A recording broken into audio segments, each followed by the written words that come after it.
तो पश्चिमबंग पुरुलिया रे प्रधानमंत्री मोदी का संबोधन सीधा सड़क नहीं जाऊँ। जमीन पर बाण मारकर पानी की धारा निकाल दी थी। सोचिए तब पुरुलिया में भूजल की क्या स्थिति रही होगी। और ये विडंबना है कि आज पुरुलिया में पानी का संकट ये बहुत बड़ी समस्या है। यहां के किसानों को, मेरे आदिवासी वनवासी भाई बहनों को इतना पानी भी नहीं मिलता कि वो सही से खेती कर सकें। यहां की महिलाओं को पीने के पानी के इंतजाम के लिए बहुत दूर तक पैदल चलकर जाना पड़ता है। पहले वामपंथियों की सरकार और फिर टीएमसी सरकार ने यहां पर उद्योग धंधे पनपने नहीं दिए। फिर यहां जितना सिंचाई के लिए काम होना चाहिए था वो भी नहीं हुआ।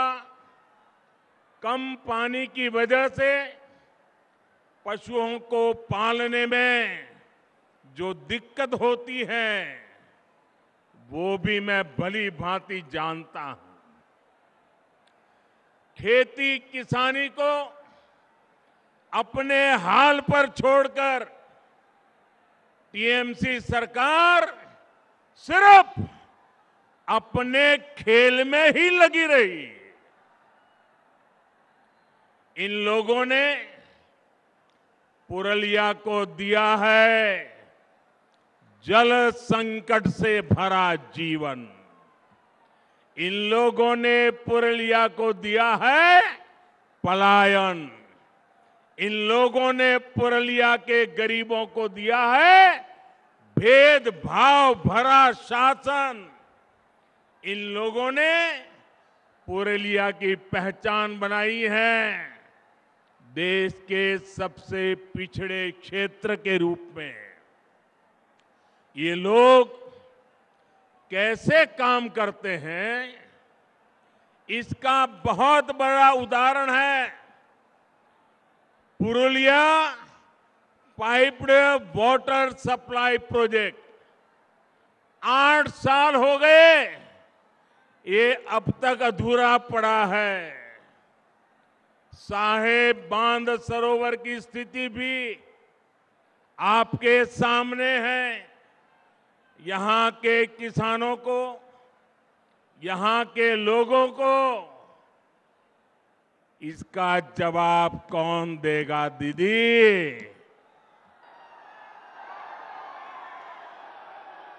दीदी ये लोग आपसे जवाब मांग रहे हैं। जवाब मांग रहे हो कि नहीं मांग रहे हो? दीदी ने जवाब देना चाहिए कि नहीं देना चाहिए? दीदी ने अपना काम का हिसाब देना चाहिए कि नहीं देना चाहिए? अरे दीदी, बोछोरेर पोर बोछोर धोरे एकटा सेतुओ तैरी করতে পারলো না তৃণমূল। এখন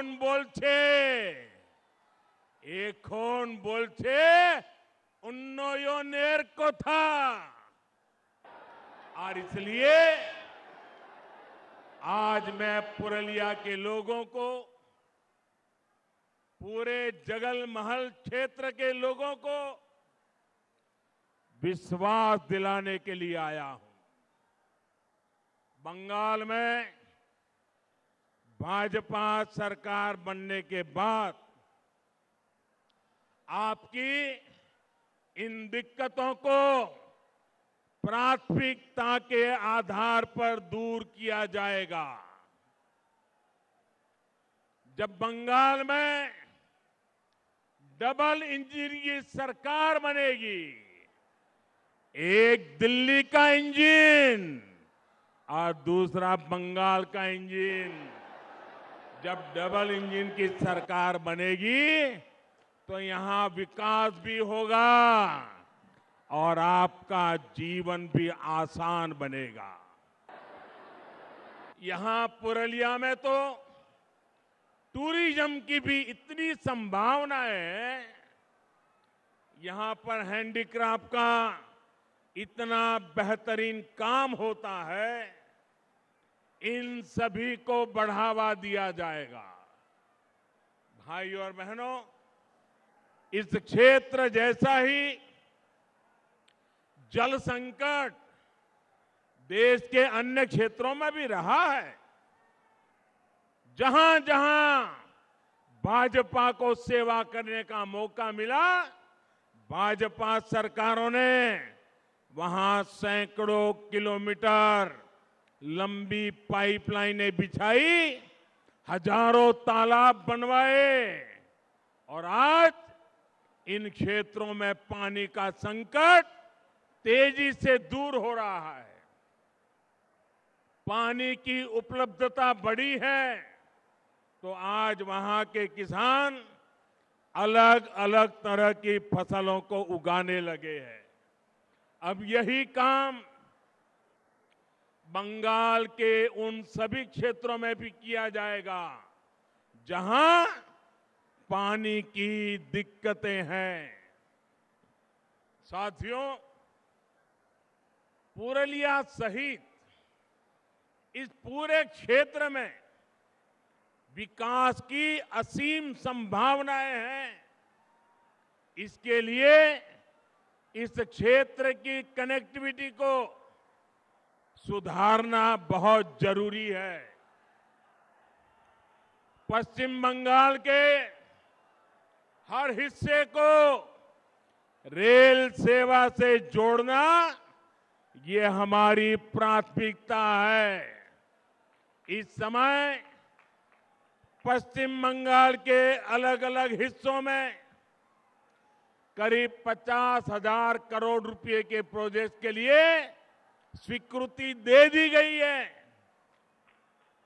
पूर्वी भारत के विकास को नई बुलंदी देने का सामर्थ्य रखने वाले ईस्टर्न डेडिकेटेड फ्रेट कॉरिडोर का एक सेक्शन शुरू भी हो चुका है। 2 मई के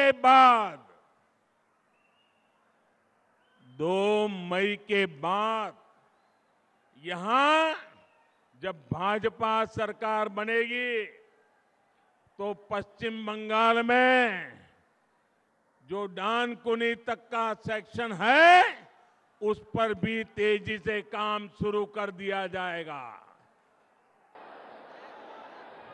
पुरलिया भी इस कॉरिडोर से जुड़ेगा और यहां उद्योगों के लिए, रोजगार के लिए अनेक अवसर बनेंगे। रेल के अलावा रोड कनेक्टिविटी को भी सशक्त किया जा रहा है। इस वर्ष के केंद्र सरकार के बजट में पश्चिम बंगाल में हाईवे का सिस्टम मजबूत करने के लिए हजारों करोड़ रुपयों की भी विशेष व्यवस्था की गई है। साथियों, 2 मई के बाद जब यहां भाजपा सरकार बनेगी तो पुरलिया सहित इस पूरे क्षेत्र में ऐसी व्यवस्थाएं बनाई जाएगी ताकि लोगों को पलायन के लिए मजबूर न होना पड़े।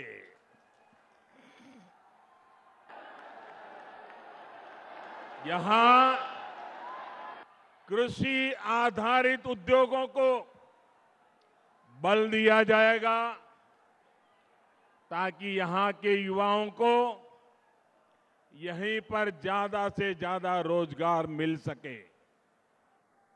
दलित, आदिवासी, पिछड़े इलाकों के हमारे युवा भी रोजगार के अवसरों से जुड़ सके, इसके लिए अनेक कौशल विकास पर और ज्यादा फोकस किया जाएगा।